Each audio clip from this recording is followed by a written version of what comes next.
मैं प्रभु को धन्यवाद देता हूँ इस समय के लिए। ये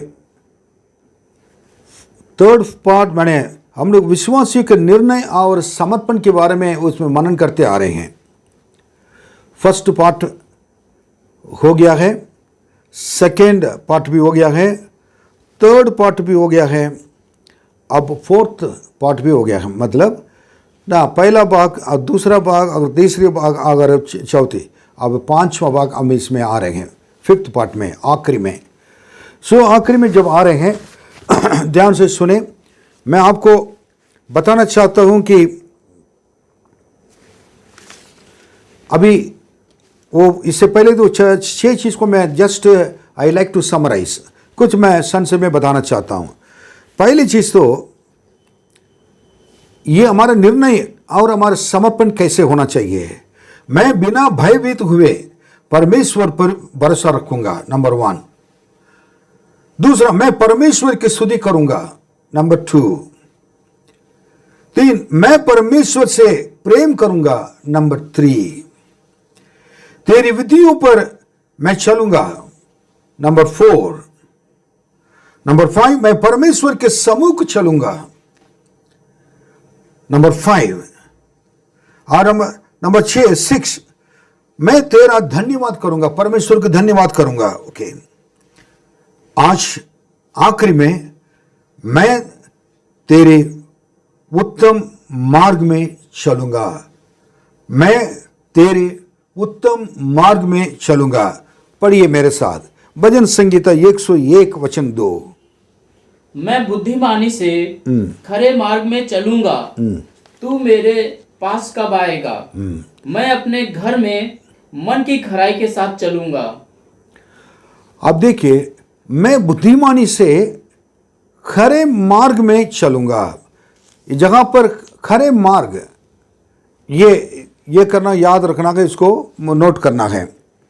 मैं खरे मार्ग में बुद्धिमानी से चलूंगा, मैं बुद्धिमानी से खरे मार्ग में चलूंगा। ये हमारा निर्णय, हमारा एक सबसे सबसे बड़ा समर्पण होना जरूरी है।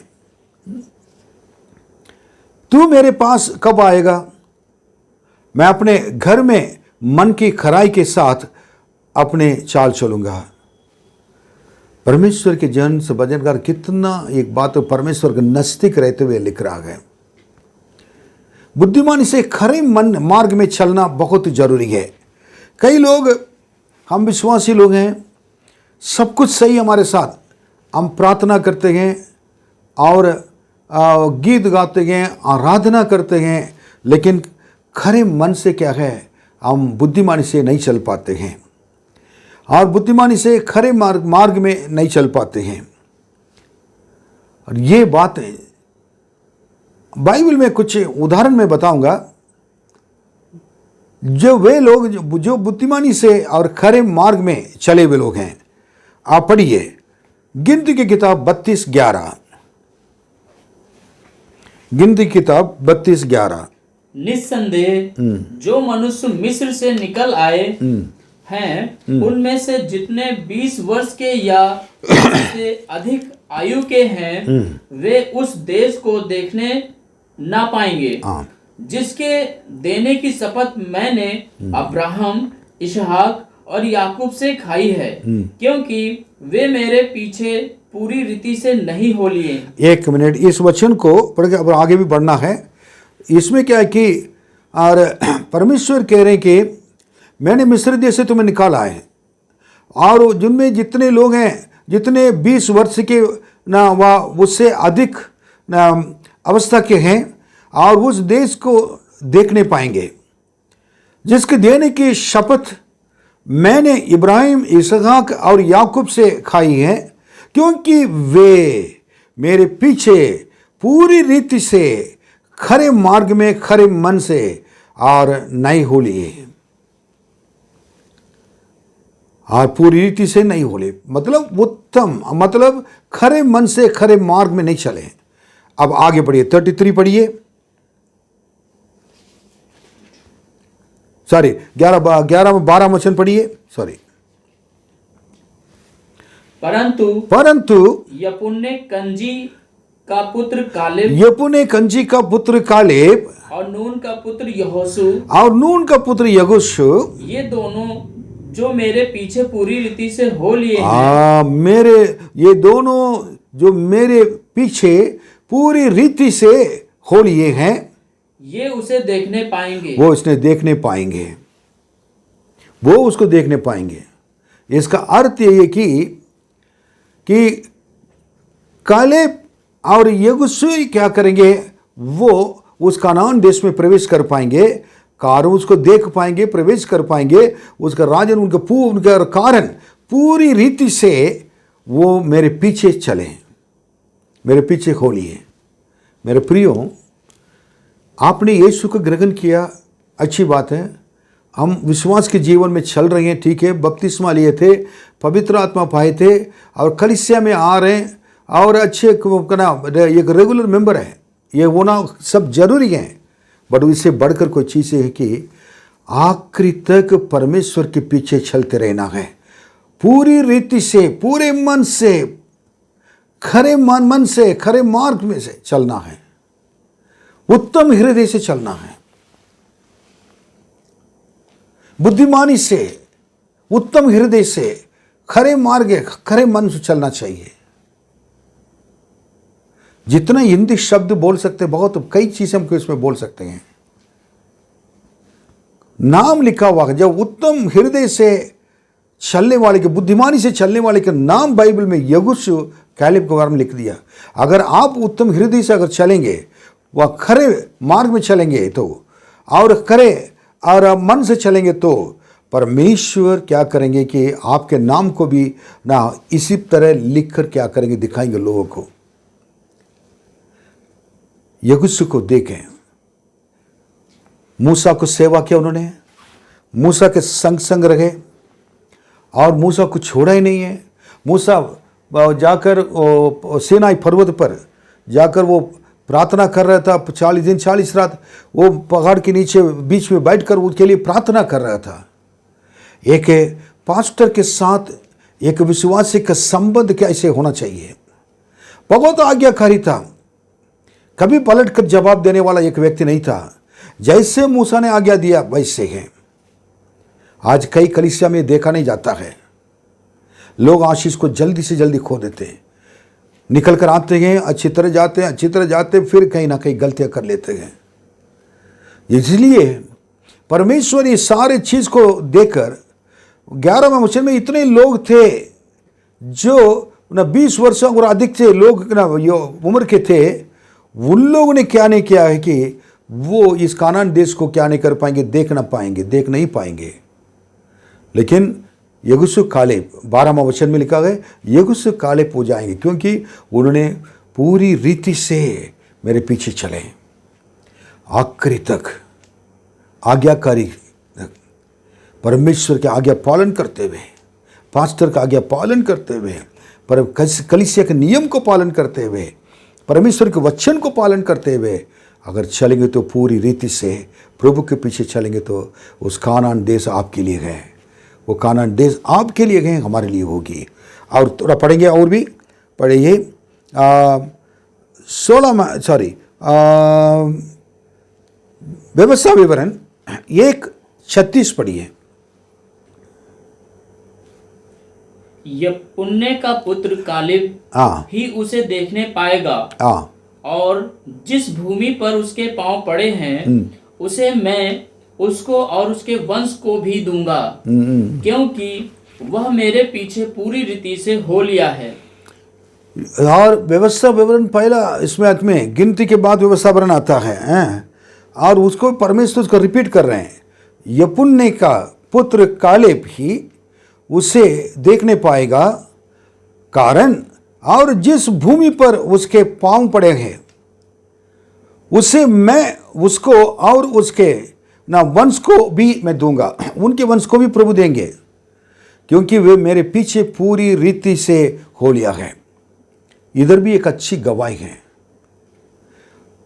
उत्तम हृदय का अर्थ क्या है?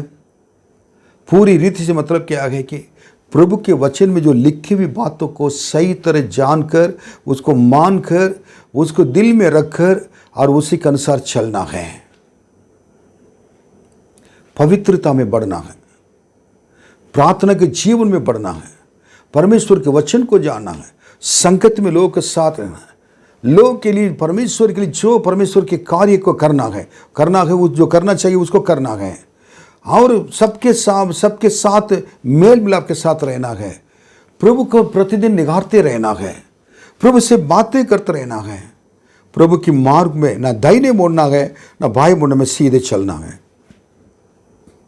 जैसे बाइबल में लिखा हो वचन के अनुसार सीधे चलना है, सीधे मार्ग में। ओके, अब तब क्या कि वो प्रभु के राज्य को ना देख पाएंगे। प्रभु के राज्य में सारे लोग प्रवेश करना है। यीशु दोबारा आने वाली जल्दी है।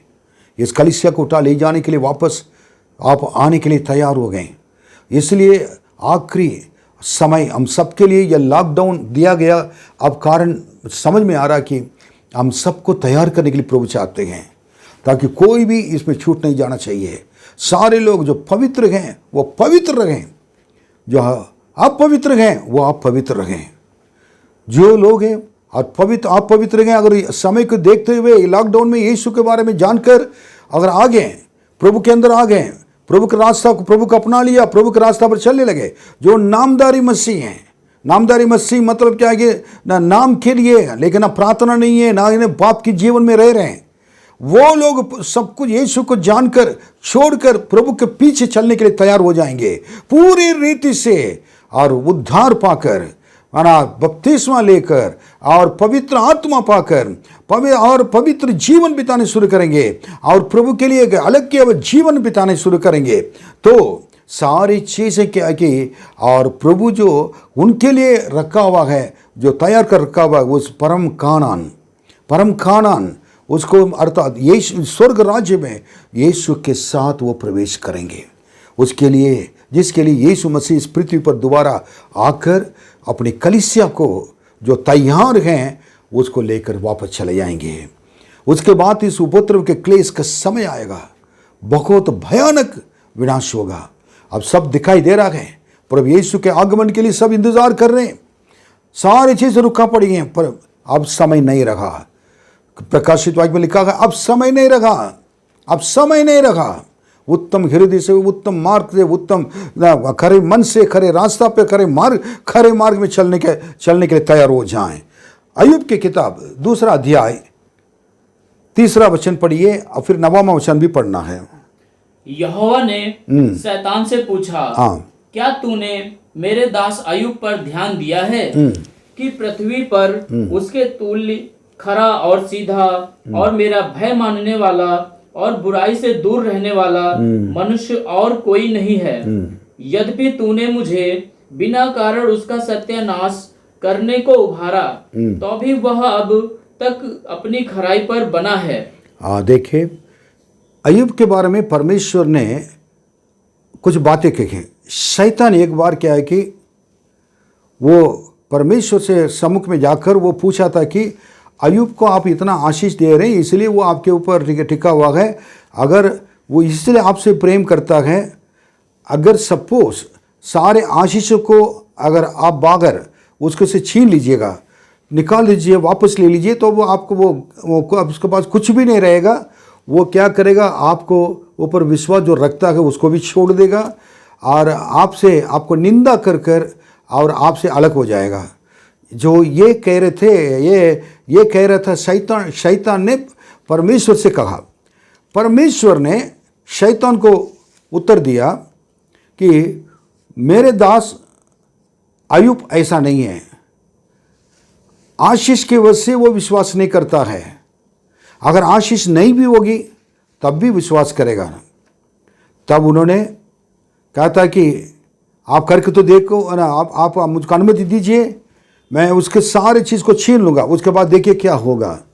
परमेश्वर ने अनुमति दिया, शैतान ने उनका खेती बाड़ी को नष्ट किया, घर को नष्ट किया, बच्चों को सबको मार डाला और छीन लिया था।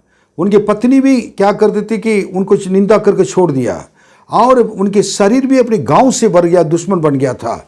उनके 3 जो मित्र थे और फ्रेंड्स थे, वो मित्र वो क्या है कि उनके विरोध हो गए थे। आखिर में यह अकेला पड़ गया था। लेकिन उन्होंने अपने पत्नी से एक बात कहा कि जब परमेश्वर के हाथों से आशीष प्राप्त करने के समय कितना खुश होते हैं, धन्यवाद देते हैं। और जब जिनके घर हाथों से आशीष प्राप्त किया, जब धन्यवाद दे सकते, तो उनके हाथों से अगर हमें दुख मिल रहा है, नष्ट मिल रहा है, अगर हम सब कुछ खो दिया गया, इसके लिए क्या धन्यवाद नहीं देना है? दुखित क्यों होना है? दुखित क्यों होना है? बदले में धन्यवाद देना जरूरी है। इसलिए ये इसी प्रकार कहकर उनको समझा कर कह रहा कि परमेश्वर ने दिया, परमेश्वर ने ले लिया, उनके पवित्र नाम के धन्य हो। अपने उत्तम मार्ग से इतना भी हटा नहीं था। हम कभी कभी आशीष के पीछे, परमेश्वर के आशीष देने के वजह से कई लोग प्रभु के पास पीछे चलते रहते हैं। जब उनको चंगाई नहीं मिलेगा, उनके जीवन में कष्ट आ जाएगा, दुख आ जाएगा, मुसीबत आ जाएगा, परेशानी आ जाएगी, तब क्या करेंगे मालूम है? प्रभु ने मेरी प्रार्थना नहीं सुनी, क्यों प्रभु ने मुझे दुख दिया, प्रभु ने ये क्यों किया है, ये कहकर क्या करेंगे? प्रभु को निंदा करके प्रभु को छोड़ देते हैं, कलीसिया आना छोड़ देते हैं। केवल आशीष मिलेगा तो कलीसिया आएंगे, आशीष मिलेगा तो प्रभु के पास आएंगे, प्रभु के पीछे चलेंगे। आशीष नहीं तो कुछ नहीं है। आप जैसे, हम जैसे अभागा इंसान, कोई नहीं हो सकता है। इसलिए प्रभु ने कहा, प्रभु के पास जो आने वाले, इब्रानी को किताब पढ़कर देखिए, प्रभु के पास जो आने वाला है, पहले उनको एक चीज याद रखना है, प्रभु हैं ये कहकर प्रभु हैं कहकर विश्वास करना है, एक परमेश्वर हैं ये कहकर विश्वास करना है। फिर उसके बाद उस प्रभु को प्रभु जानकर क्या करना कि स्वीकार करना है, उसको ग्रहण करना है। ये रोमियो 10:9 में लिखा हुआ है। अगर ये नहीं करेगा, प्रभु हमेशा चंगाई देने वाला, मदद करने वाला ही लोग जानने के लिए कोशिश करते हैं। मेरे प्रियो, मैं कहना चाहता हूं, आपके यीशु, हमारे यीशु हमारा प्रभु है, परमेश्वर है। अय्यूब अपने उत्तम मार्ग से, उत्तम मन से इतने भी हटा नहीं, खरे मन से चलने लगा।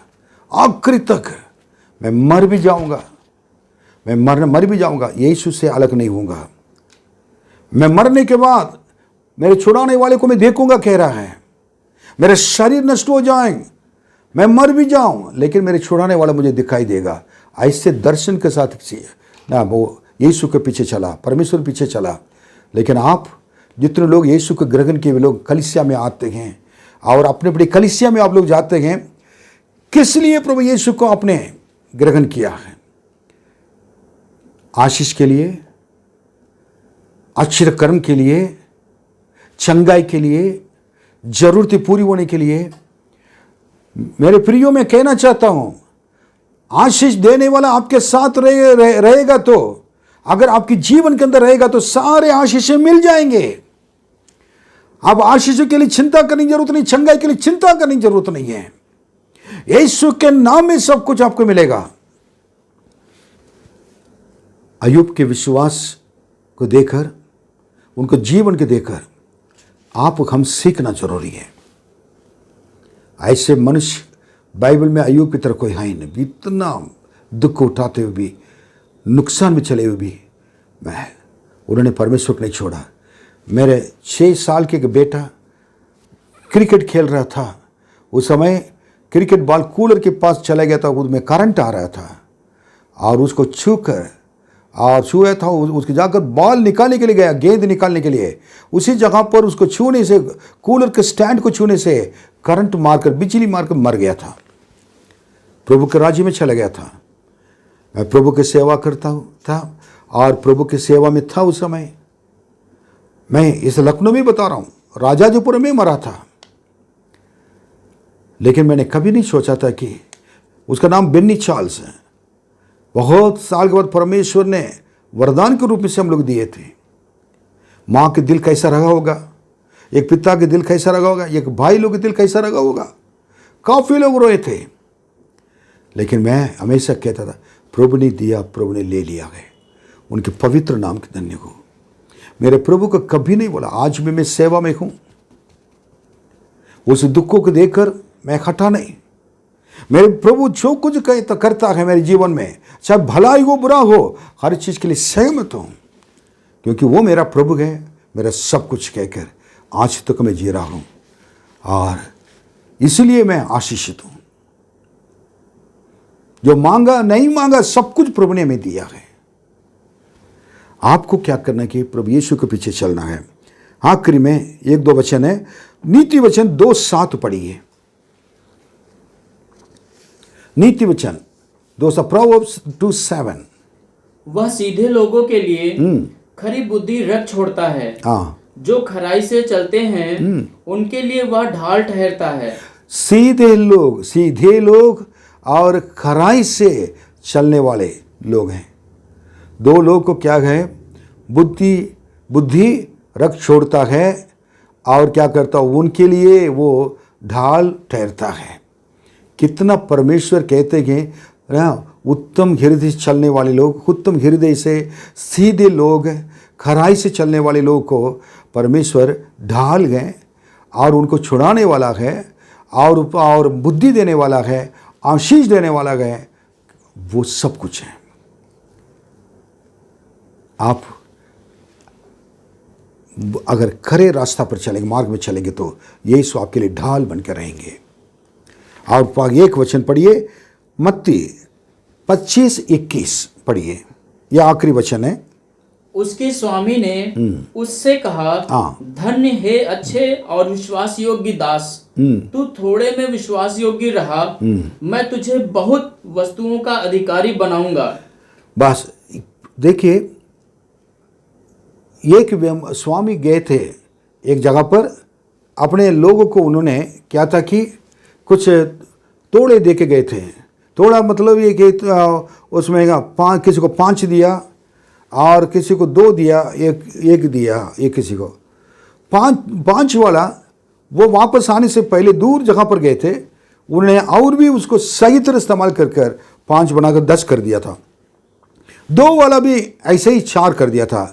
एक वाला आलस व्यक्ति था, आलसीपन की वजह से उसको गड्ढा खोदकर उसको गाड़ कर रख दिया, उसको इस्तेमाल नहीं किया है। बाइबल में आप पढ़े होंगे, इसका आपको मालूम है इसका क्या हुआ था। लेकिन जब स्वामी वापस आया, फर्स्ट पूछा था कि मैंने तुमको जो दिया था 5 तोड़े, वो कहाँ हैं। तब उन्होंने लाकर क्या, मैंने 5 को और 5 बना दिया है, 10 हो गया है। तब उन्होंने कहा ना, उसके स्वामी ने उससे कहा, धन्य है अच्छे और विश्वास योग्य दास, तू थोड़े में विश्वास योग्य रहा, मैं तुझे बहुत वस्तुओं का अधिकारी बनाऊंगा। अपने स्वामी के आनंद में और प्रवेश करो और सहभागी हो, ऐसे कहा। इससे क्या मिलता है, उत्तम हृदय से विश्वास योग्यता की जीवन के साथ और खरे मार्ग में चलते हुए और परमेश्वर सीधे मार्ग में चलते हुए अगर विश्वास योग्य बनकर रहेंगे, तो आपके लिए, हमारे लिए दिया हुआ और जीवन को, आत्मिक जीवन को और उसको सही तरह प्रयोग कर बहुत से लोगों को प्रभु के पास जीत कर लाकर प्रभु के सामने, प्रभु जी आपने उद्धार दिया मुझे बपतिस्मा के द्वारा प्रभु जी आने दिया और पवित्र आत्मा का अभिषेक दिया, पवित्र जीवन दिया है और वरदान दिया मेरे लिए। ये सारे चीज़ को मैंने प्रभु जी प्रार्थना और वचन पढ़ना, हर चीज़ के द्वारा मैंने सब कुछ इकट्ठा कर उसको मैंने जाकर आत्माओं की जीत कर लाकर और खड़ा कर रखा है। आप देखिएगा ना, और आप प्रभु के लिए आपके दिया हुआ वरदान को सही तरह इस्तेमाल करके, आशीषों को सही तरह इस्तेमाल करके और सारे आशीषों को सही तरह इस्तेमाल करेंगे प्रभु की महिमा के लिए। एक दिन प्रभु आपको देकर कहेंगे कि और तू तो थोड़े में विश्वास योग्य रखा, थोड़े में विश्वास योग्य रखा, मैं तुझे बहुत वस्तुओं का अधिकारी बनाऊंगा। आपको बहुत वस्तुओं का अधिकारी मतलब इस संसार में भी बहुत आशीष मिलेगा, स्वर्ग राज्य में भी अधिकारी होंगे, आशीष मिलेगा। अपने स्वामी के आनंद में सहभागी होंगे। हमारे स्वामी स्वर्ग में जो स्वर्ग में रहता है, उनके आनंद में प्रवेश कर युगान युग हमेशा के लिए और उनके साथ रहेंगे, सहभागी बनकर रहेंगे। कितना आनंद की बात है। हाँ, इसलिए और यह उत्तम खरे मार्ग में बुद्धिमानी से चलना जरूरी है। इस 7 बातों को अपने हाथ प्रभु के 7 बात के लिए प्रभु को धन्यवाद है। और ये 5 ये जो भाग हैं और 5 पार्ट हैं, इसको संभाल कर क्या करना को दोबारा रख कर पढ़िएगा और लिखिए। उसके बाद आपके डायरी में जब लिखते आएंगे ये 7 चीज़ें आएंगे और उसको आप ना सिर्फ पढ़ेंगे और दूसरों को भी सुनाइए, उसमें अध्ययन कीजिए। प्रभु आपका आशीष दें। आइए हम प्रार्थना करेंगे। महान परमेश्वर, आपके हाथों में आपके प्रभु जी बच्चों को सौंपते हैं ये 7 बातों को। और हमने इसलिए सीखा है क्योंकि हमारा एक निर्णय और प्रभु जी एक समर्पण इसमें होना जरूरी है। ये 7 बातों में क्यों प्रभु हम कहेंगे, बोल बोल कर कहना है मैं करूँगा, मैं करूँगा, मैं करूँगा कहकर एक निर्णय लेने के लिए, उस समर्पण के साथ प्रभु के पीछे चलने के लिए एक मसीह की जीवन में अनुग्रह कर। आप जल्दी आने वाले हैं, इसलिए कलीसिया पवित्र होना है, हम लोग को पवित्र होना है, प्रभु के आगमन के लिए अपने आप को तैयार रखना है। धन्यवाद। आपके हाथों में प्रभु जी सौंपते हैं, यीशु के नाम में मांगते हैं, आमीन। प्रभु आपको आशीष दें और फिर मिलेंगे, आमीन।